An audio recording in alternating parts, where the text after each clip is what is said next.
Recent statements from former President Donald Trump have sparked global attention regarding what appears to be a major strategic reorientation by Trinidad and Tobago, involving three interconnected policy areas that could significantly alter the nation's international positioning and internal governance. Energy sector realignment. Trinidad and Tobago, long recognized as a regional powerhouse in oil and natural gas production, is now embarking on a transformative journey that could redefine its role in the global energy landscape. For decades, the country's energy sector has been closely intertwined with Western companies, whose investments and expertise have shaped the nation's economic trajectory. But today, a new direction is emerging, one that signals a significant shift in both strategy and alliances. Reports indicate a decisive shift in Trinidad's energy partnership strategy, moving from traditional Western energy companies that have long dominated the sector. These established relationships, built over generations, are now being reconsidered as the government seeks to diversify its economic partners and reduce over-reliance on any single bloc. The motivations behind this move are complex, involving not only economic calculations but also a response to shifting global power dynamics and the evolving priorities of the energy market. The government is now forging new partnerships with non-Western global powers, particularly those in Asia and the Middle East. These emerging alliances are marked by high-level meetings, joint ventures, and the signing of long-term agreements that promise mutual benefits. For Trinidad, this realignment is not just about finding new buyers for its natural gas or attracting foreign investment, it's about securing a more resilient and diversified future in an increasingly competitive and uncertain world.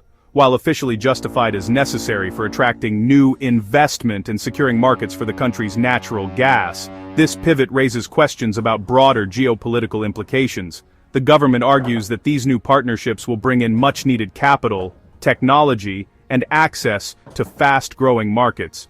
However, analysts and observers note that such a dramatic shift could have far-reaching consequences, not only for Trinidad's economy but also for its standing on the world stage. The move is being closely watched by both allies and competitors, as it could signal a broader trend among resource-rich nations seeking to rebalance their international relationships. The arrangement reportedly includes preferential access to exploration blocks and strategic energy assets, giving new partners a foothold in some of the country's most valuable resources.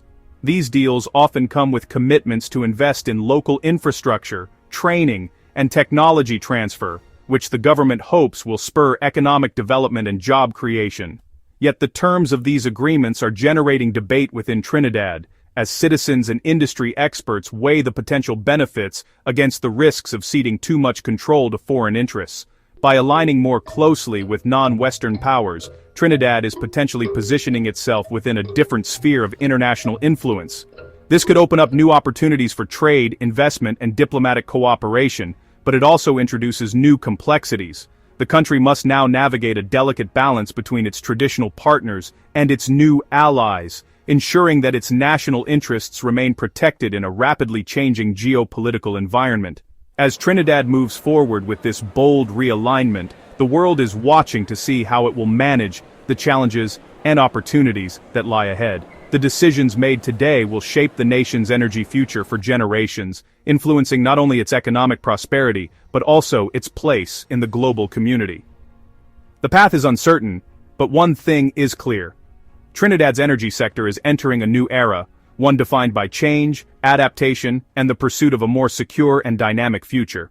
Dual-use port development. The term itself evokes a sense of both promise and peril. On one hand, the development of such ports can significantly boost a nation's economy by enhancing trade capabilities and creating numerous job opportunities. On the other hand, the potential for these facilities to be used for military purposes raises serious concerns about national and regional security. A major infrastructure project involving the construction of a deep-water port facility has drawn particular attention. This project, located in Trinidad, is being touted as a game-changer for the region's logistics and trade sectors. The deep-water port is designed to accommodate the largest cargo ships, making it a crucial node in global shipping routes. Publicly promoted as a commercial logistics hub to enhance Trinidad's trade capacity and create jobs, the project promises to transform the local economy. The port is expected to handle a significant volume of cargo, thereby reducing shipping costs and improving the efficiency of trade operations. This, in turn, could attract more businesses to the region, fostering economic growth and development. However, the project's specifications suggest potential dual-use capability for military purposes. The design and infrastructure of the port indicate that it could easily be adapted to serve as a naval base. This dual-use capability has raised eyebrows among security experts and policymakers, who are concerned about the implications of such a facility in the Caribbean.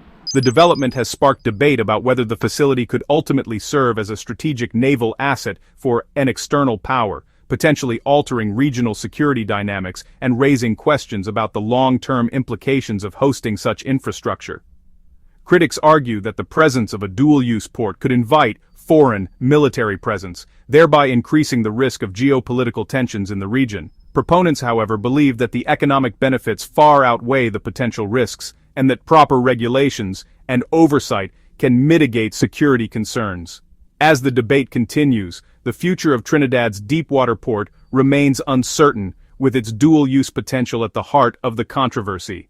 In a move that has captured the attention of both local citizens and international observers, the Trinidad and Tobago government has entered into a landmark agreement with a major state-owned telecommunications firm. The signing ceremony, attended by high-ranking officials and industry leaders, marked the beginning of what is being described as a transformative partnership for the nation's digital future.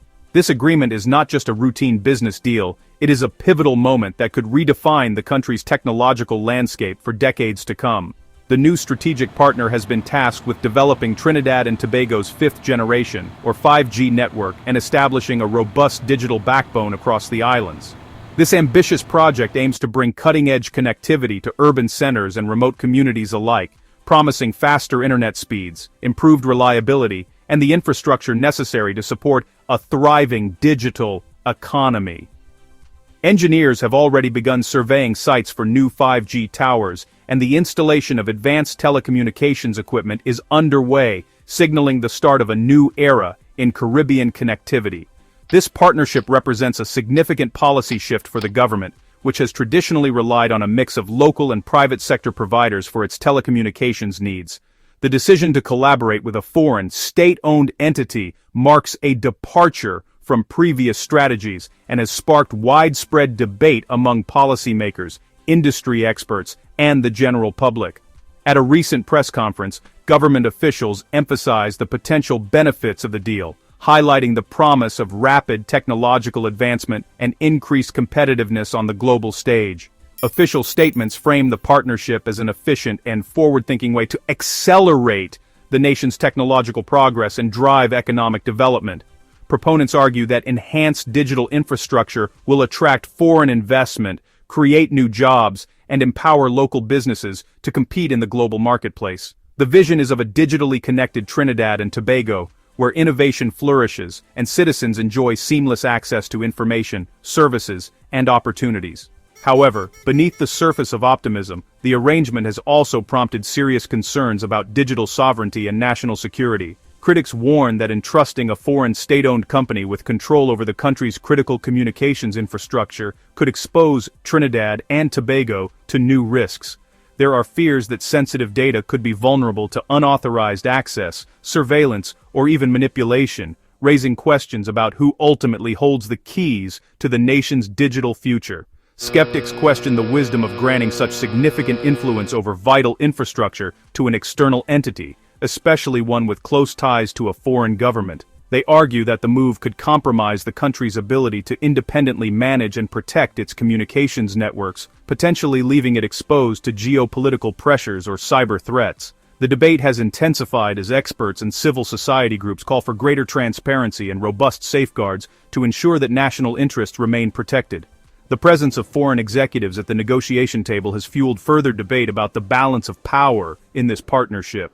While international collaboration can bring valuable expertise and resources, it also raises questions about accountability and control.